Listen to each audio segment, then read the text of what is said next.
And I guess my tendency, my preference is to kind of understand the science, understand what is science actually telling us that maybe confirms or denies what spiritual teachers have been saying for millennia. So I'm going to share a bit about that stuff, because that's the stuff that I find really fascinating, how these two things converge increasingly. Yeah. So the bit that I shared in the newsletter was really about the narrative self. So I don't know if you both managed to read it, but it was very much about that voice in the head, which after the fact says, I decided, I chose, I did this, or equally, even after saying, I decided, if it seems to have then gone wrong, it will then flip and start saying, oh, for God's sake, why did you decide that? That was a stupid decision. So that narrative voice is the one that we've heard and listened to and believed, and that's therefore really made it look like there's a me here deciding that I have the capacity, this, whatever this is, has the ability to choose and decide and to act with free will.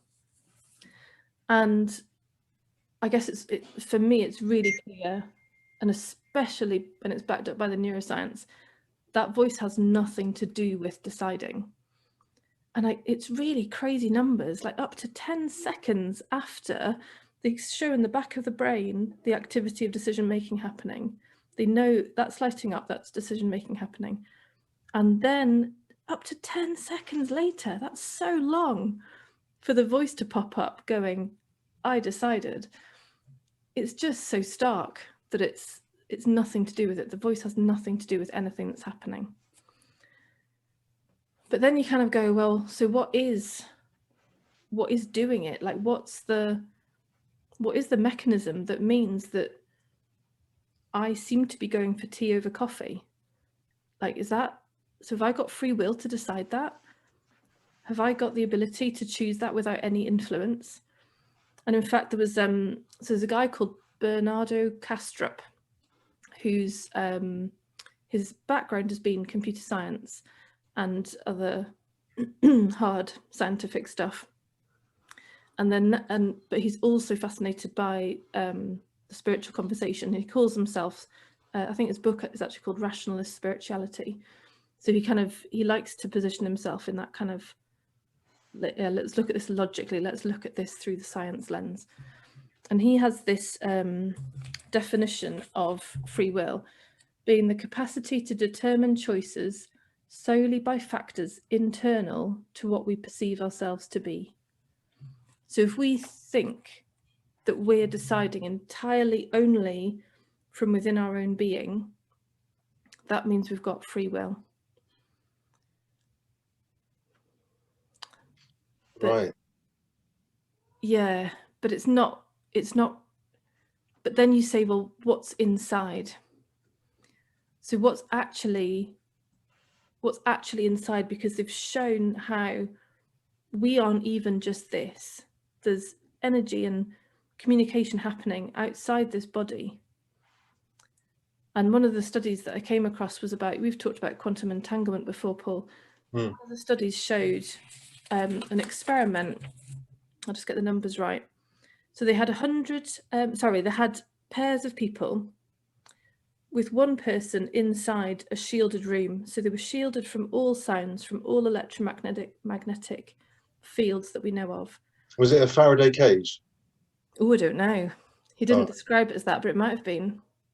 So one person inside and one person outside. Don't know how far away, whether that matters, but basically the one inside was completely shielded. Both were attached to brain scanners. And during the experiment, 100 times, the person, just check outside the room. Yeah, the person outside the room, their brain was stimulated in a certain way 100 times during the course of the experiment. And every time it happened, the other person's brain responded in synchronicity with the one who was actually being like triggered or whatever. So then you go, so what then would we know is inside? How can we know that even if we think, oh yes, I've decided tea, how do we know? Like the person who stood next to us could be something could be going on for them, which then is experienced by us. It's fascinating. Yeah. And it goes to that thing we talked about last time about the interconnection, because also they've shown the effects of magnetic fields of the Earth as they change, our behavior changes, because the change in the magnetic field affects our heart rate, which then affects performance, behavior, moods. And they've shown that sunspot flares, they've tracked it for from 1749 to 1926. They tracked the major historical events in 72 countries, so like social revolutions and wars. And there was an 80% correlation between sunspot flares and human wars. Wow. Just huge correlation. Wow. So we kind of think we're these independent beings, but then there's all these factors in the world that are influencing us. And then if you put it into the context of the conversation we were having last week around consciousness as primary, and that being the absolute reality from which all things appear, then everything is inside. There is nothing outside because everything is that. And so back to Bernardo's definition, if free will is based on being determined solely by factors internal, if we look at it from that level, then we go, oh, well, now that one being that we all are actually has full free will because everything's happening inside of it.